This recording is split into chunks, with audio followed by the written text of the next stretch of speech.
Hey, how's it going, everyone? My name is Derek Afasi. I'm the owner of Afasi Financial Group and RetireSharp.com. Today's topic, I want to discuss with you what is a 401k annuity and go over the different pros and cons regarding an annuity strategy that you could leverage through a 401k rollover into an IRA annuity. And then also, in more recent years, a lot of 401k providers and a lot of 401k plans, in order to solve that problem of individuals outliving their retirement dollars, they're offering these types of annuity provisions that allow individuals to essentially surrender their cash value within their 401k account, utilize that insurance company that might be housing the 401k account to produce a either single life payment annuity on a single life only per individual, or a joint life payout, kind of like how a pension plan works. So I'm going to go over the pros and cons off of where an annuity might be beneficial for a situation, where a 401k is going to be more beneficial, and then if you're offered this annuity provision within your 401k, whether or not that makes sense to go and trigger that specific option. So first off, what is a 401k, and then what is an annuity, and then how do annuities work in conjunction with 401k accounts? And then how can you leverage 401k accounts to do rollovers into specifically designed IRA annuity contracts that might give you a better position or might give you a better solution to what you're trying to accomplish throughout retirement. Now, a 401k is an employer-sponsored retirement plan, and I want you to think of that like in the terms of a bucket. So what's happening is an individual is working for a private institution. If they were working for a state or nonprofit organization, they might be offered something known as a 403b. If they were working for the federal government, they might be offered a thrift savings plan, or municipality might be offered a 457 plan. It's all going to be relative, and a lot of those types of qualified employer-sponsored retirement plans have this type of annuity provision built within those plans when the individual is nearing their retirement years or right before they're going to retire. So with the 401k plan, an individual is working for a company. Let's say that this person's making $100,000 in a given year. That's their salary that they're getting paid each and every year, broken down into weekly, monthly, whatever the case might be. What happens is when this person starts working for the company, they're going to be given their health insurance, their life insurance, different ancillary products, and then also an opportunity to place dollars aside for their retirement, known as a 401k plan. So depending upon how much they make, they could go and take a portion of their salary, have that come out on a paycheck basis or a monthly basis, or even at the end of the year, and take X amount of dollars from their salary that they feel is necessary for savings and invest that into their 401k bucket. So this bucket is going to grow by a combination of two different factors. The first thing are the contributions that you place into this bucket. And the second thing is the rate of return that's going to also further grow within this bucket. So if somebody does not contribute at all to their 401k plan, well, then they're not going to have anything in their 401k plan. If, let's say, they're going and they're contributing, 5% of their salary, and this person's making $100,000, well, that says $5,000 is going to be a contribution for that year into the bucket. If they keep doing that, and let's say that they tied their 401k funds to a fixed account, well, we know that as long as they're putting those dollars aside, it's going to grow by whatever they're contributing into that type of plan. So a 401k bucket has both those contributions, and then they also have something known as a rate of return that could grow that bucket or decrease that bucket at the end of the day, at the end of the year. This rate of return is based upon the different funding options or the different investments that are available to individuals contributing to their 401k account. So on average, it's going to be anywhere between 5 to 25 different options to choose. Majority of them are tied to mutual fund related accounts. So they might have like an aggressive portfolio that's tied to the stock market, a combination of stocks and bonds with different mutual funds, maybe a moderate portfolio, maybe you might have something known as target date funds, different things that an individual could go and allocate percentages of their dollars or percentages of their accounts to say, okay, we're going to throw 25% into a Fidelity Contra fund, we're going to throw another 25% into a PIMCO total bond fund. We're going to throw another 25% into an aggressive portfolio, whatever that is, and then another 25% maybe into a type of fixed account. So this is their diversification that they're hoping that as long as the markets are doing well, or this allocation is going to be performing positively, well, then it's going to return back a positive rate of return on top of the contributions that are going there. So a case in point would be from like the 1980s through 2000. We saw the largest growth into the stock market. There's over a 1,000% growth into the market.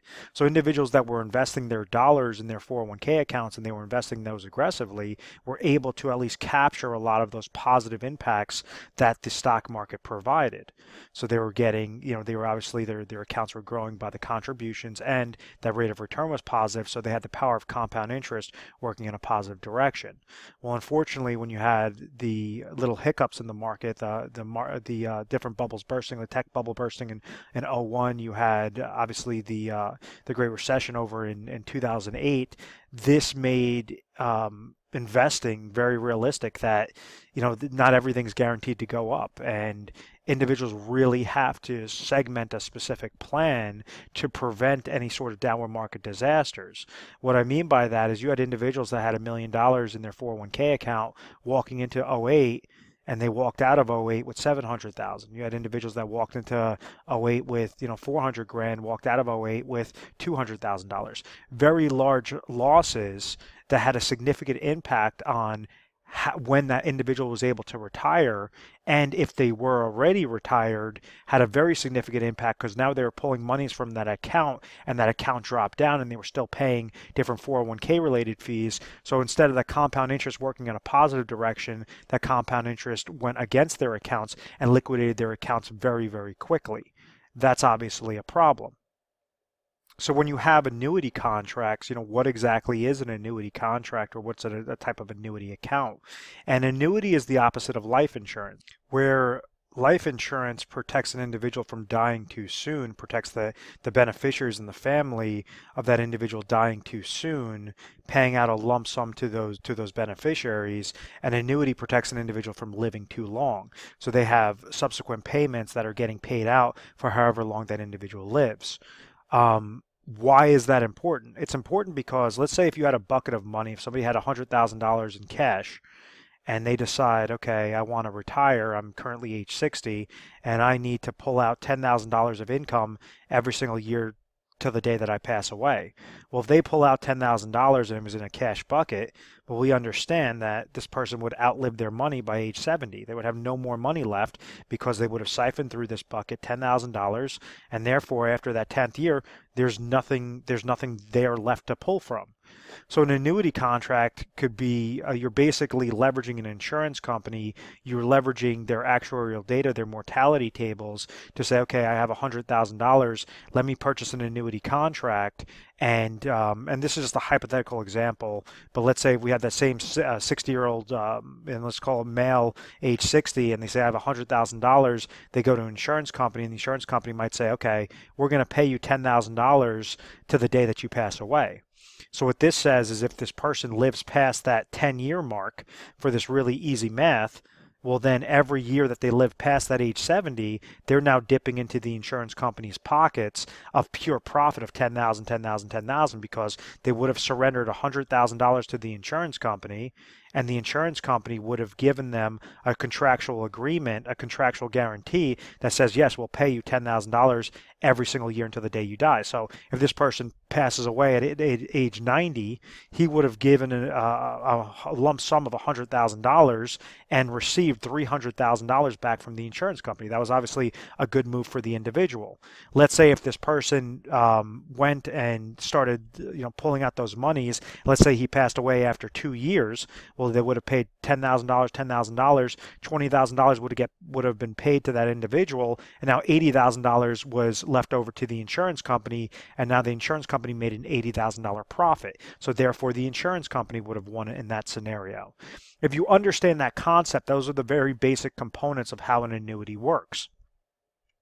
So individuals have been frustrated because essentially their entire retirement livelihood is all based in their own hands. You know, they were 401k related accounts first came out in 1978 after there was a rule passed, branch of the government known as ERISA that was created in 1974. And what it did was it took the risk from the employer creating a set defined benefit retirement plan known as a pension plan for individuals that say you're going to work for a company for 20, 30 years. After you're done working for the sufficed X amount of years of service, when you retire, you're going to be receiving payments every single month to the day that you pass away or you and your spouse pass away. So that's something known as a pension plan. It's something known as a defined benefit plan because employers would define exactly what that benefit is. Pension plans are still around. It's very rare today, but they are still in existence. So when ERISA was created and you had the implementation of 401k accounts, what it did was it allowed individuals to control their own retirement. It took the risk off of the employer's books, threw it on the employee and said, hey, listen, we have a type of retirement bucket that you could invest your dollars into. You could take portions of your salary, invest that into a type of retirement bucket, and then try to get a high rate of return with your contributions and the rate of return, grow this bucket, and then when it hits retirement age, it's all on you. You have to figure out how to invest this even in your retirement years, make sure that you're triggering income and making sure that you're not running your well dry. So that's obviously a problem. So a couple of years back, you had a lot of 401k providers that they started implementing annuity provisions in their 401k plans, and they're saying, okay, well, you have lump sum in this 401k. What we can do is we can allow you to roll those monies out over into an IRA, which is just essentially kicking the can down the road. If you were just in a 401k that was mainly tied to, mutual funds, and you went and you rolled your money over into an IRA that was just tied to mutual funds, well, you still have that reverse dollar cost averaging risk of paying different mutual fund related fees, falling victim to downward market loss potential, falling victim to outliving your income, pulling out income and outliving your monies. So this implementation of annuities is saying you could go and surrender the lump sum dollar amounts in your 401k account and utilize an annuity contract that's being offered by your plan provider to give you lifetime income. So it's kind of like taking that concept of a pension, but utilizing the annuity provision within that 401k. So it's not truly a pension plan because it wasn't set up through the employer, but they allow that individual to have that payment stream that an annuity allows.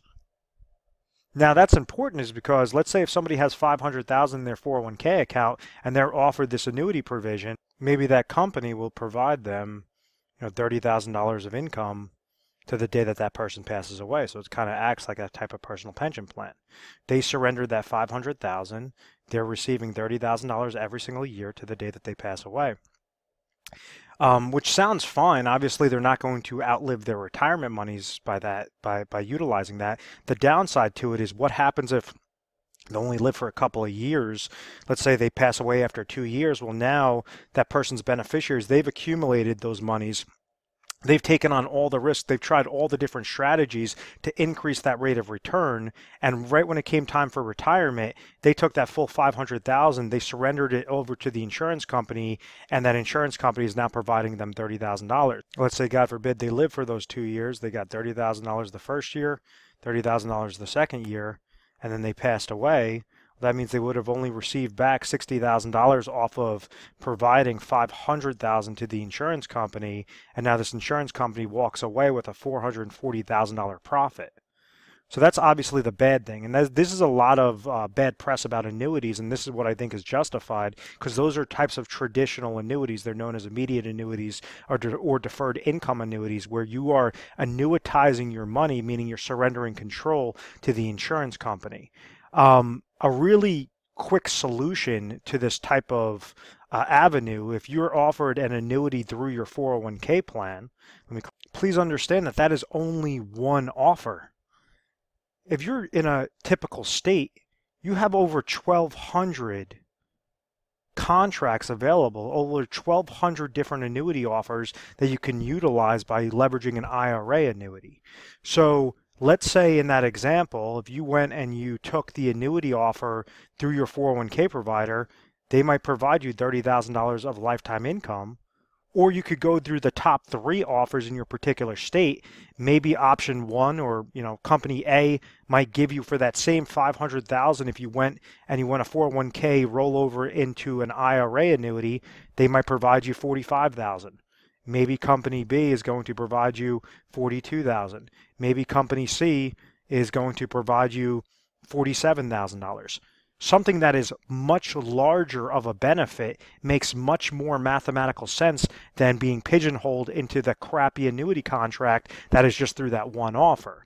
So, please understand, this is usually the case is whenever individuals are looking to go and trigger their annuity options through their 401k, majority of times it's a really crappy offer, but individuals do not know that they were eligible to go and take the 401k, roll that over into specifically designed IRA annuity, and make sure that they are getting the best bang for their buck, if that is one of their major goals. What we like to try to always educate individuals on is give them the most flexibility, give them the most options available, the most options possible. And we break it down into 3 different segments. And I talk about this on a lot of my videos. I said there's 3 things that every individual needs to figure out before they're retired, or if they're currently retired, how to stay retired forever. So let's say if this person went and they were working for a company at 30 years of age, and let's say they were working there for the next 35 years, they're age 65 currently. Let's say that they have $500,000 that's currently sitting in their 401k account, just like that other example. And now they say, okay, I want to retire. I want to trigger, I want to utilize Medicare. I want to trigger my Social Security income. And I want to leverage a portion of my $500,000. I don't know if it makes sense to trigger my annuity within my 401k account and surrender all those monies. Should I just go and roll that money over into all that money into an IRA annuity, 100%? Or should I go and try to splice these dollars into specifically designed IRA contracts to make sure it's sufficing to the decimal point what my goal is? Obviously, we recommend the latter. We want to make sure that you're having the most amount of control. Annuities are good for the correct situation and they're complete shit for the wrong situation. What I mean by that is the first thing that you have to make sure is covered for pure retirement confidence are your income sources. If this individual is age 65 and let's say they have expenses, we want to figure out what their expenses are and what their income sources are. So at age 65, maybe they have expenses of $50,000. That they have to make sure is coming to them. They have to make sure at least $50,000 is coming to them of income every single year to the day they pass away. Well, maybe Social Security income is going to be $30,000 that they could trigger at age 65. Well, then that tells us is that from that first day, right when they want to retire, they have a $20,000 gap there. Out of this $500,000, they could go place the smallest amount of dollars out of that $500,000, place that into a specifically designed IRA annuity contract that will produce them $20,000. So maybe out of this $500,000, it's going to cost them $300,000. So now what did they do? They didn't have to surrender the full $500,000, leave that into the insurance company's hands and lose full control. There's different types of annuity contracts out there. The ones that we recommend are ones with income rider, so it allows you to have control of your dollars at all times, be able to allow you to leave your cash value, leave your account value to your beneficiaries if you pass away too soon, but still leverage the insurance company to provide you that $20,000 of income. And that $20,000 of income is going to go to you for the rest of your life, regardless if you ran that well dry. Kind of like that other situation when I was saying where the individual wins. So we always want to make sure we're trying to set up plans that get into the company's pockets that much faster, as fast as possible. So now you're receiving pure profit of $20,000 each and every year. So what this tells us is now we have $200,000 left over in that 401k that we didn't need to use. Income sources are covered. They have the lifetime income from obviously the Social Security income that's coming to them, and then they have the other $20,000 of the annuity income that's coming to them. Step number 2 is emergency funds. I apologize for my sloppy handwriting. I know I get a lot of comments on how sloppy my handwriting is. Guys, I get it. The overall concept of these videos is to obviously educate you guys. It's not to draw a perfect picture on the screen. So please just bear with me on that. But the emergency funds is obviously step number 2. So rule of thumb is you want to have in between 6 to 12 months of money in liquid cash that you could pull from in case of an oh my gosh moment, in case of a medical ailment, in case of a tree coming and falling through your car or on your roof or whatever that case may be, whatever sort of emergency. So if we understand this person needs $50,000 in a given year or of expenses in a year, so maybe we leave $50,000 out of this $200,000 into an IRA money market account. That's just really liquid cash, purely liquid cash. You're not trying to get good growth. You're not trying to have losses. It's just essentially like a cash bucket that's sitting there. So this is obviously the annuity IRA is IRA number 1. This emergency fund IRA is IRA number 2. And then you have the very last stage is inflationary protection. And this could be done in a couple different ways. You could utilize an annuity laddering strategy where you're having step-ups of income. So what do I mean by inflationary protection? Well, at age 65, if we understand that this person needs $50,000 of expenses at age 65, probably around age 67, he's going to need about $52,000. Maybe at age 69, he's going to need $53,000 of income to come to him because some of his expenses are going to be inflationary expenses. Some are going to be fixed expenses. So like the gallon of gas, the gallon of milk, different things. Prices are obviously going to be increasing. So to try to combat that inflationary risk or that purchasing power risk, we want to have these small step-ups of this person's income. So they could utilize that by triggering different deferred, they're known as hybrid annuities, and we just defer them out, 3 years, 2 years, 5 years, 7 years, and all these small increments to make sure that they are sufficing exactly what that inflationary need is each and every year. Or they can now use these other monies, this remaining $150,000, and go into a managed money type portfolio, something that maybe they could utilize passive investment strategies through like Vanguard funds, or they could go and leverage, different fiduciaries and fee-based planners to make sure that they are growing those dollars the best possible way in a combination of stocks, bonds, commodities, real estate, whatever that case may be. So this third avenue is really flexible on how to combat that inflationary protection. But what did we do in a perfect scenario? Let's say that we just put that into a regular IRA, a regular IRA with different sorts of investments and allocated those properly. Well, now we have 3 different IRA contracts. You're utilizing your annuity portion the correct way. You're not throwing too much money into the annuity. You have your portion set up into the money market IRA, and now you're able to invest those dollars and have that additional monies to grow and not really have to touch unless obviously that inflation is increasing and increasing. So this is how you put together an overall plan. You take a very simple solution of saying, I'm nearing retirement, or I'm currently retired. How do I make sure I'm choosing the best option or the best opportunity to leverage specific types of insurance related accounts like annuities, or maybe an annuity might not be necessary at all, and just making sure that you have your safety net set up properly, and making sure that you have that pure retirement confidence that is going to eliminate that reverse dollar cost averaging effect of paying fees, paying advisor fees, falling susceptible to downward market losses, essentially running your well dry, running out of money when you need it most in retirement in your 70s and your 80s. And that's unfortunately what a lot of baby boomers are now starting to experience, is they're not having plans, and they're essentially shooting from the hip and saying, oh, well, I grew my 401k account, for all these years, so therefore I could, figure out how to set up preservation and distribution planning. And it's an entirely different ballgame. Accumulation and versus preservation and distribution is entirely different. So what we try to do is look at the 30,000-foot view off of what your current situation is, see where you are, see what your goals are. Can you accomplish them successfully by just sticking with your strategy currently, or are there slight tweaks that you have to make sure that you're segmenting them into specific lanes into an overall perfect puzzle piece? So if you found value in this video, feel free to give our 1-800 number a call. It's 1-800-566-1002.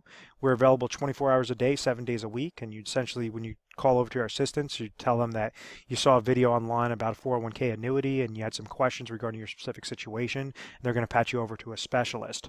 A really easy and efficient way to actually set up an appointment to make sure we're giving you the best possible specialist for that area is to go through our website. And our website is retiresharp.com or fosseyfinancial.com. They bring you both to the same exact spot.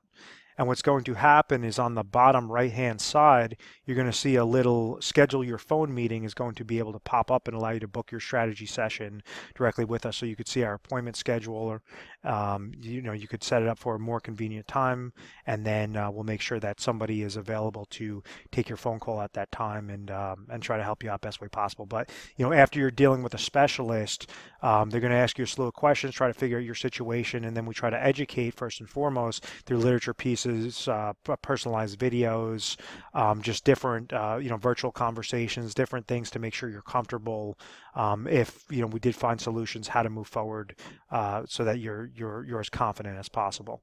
And we are A+ rated on the Better Business Bureau. We've always had very good reviews. We've never had any complaints. I believe it's because of this methodical process. I want to thank you very much for watching this video, and please feel free to subscribe to our YouTube channel, Retire Sharp, so you could have access to the most updated videos. Thanks so much, guys.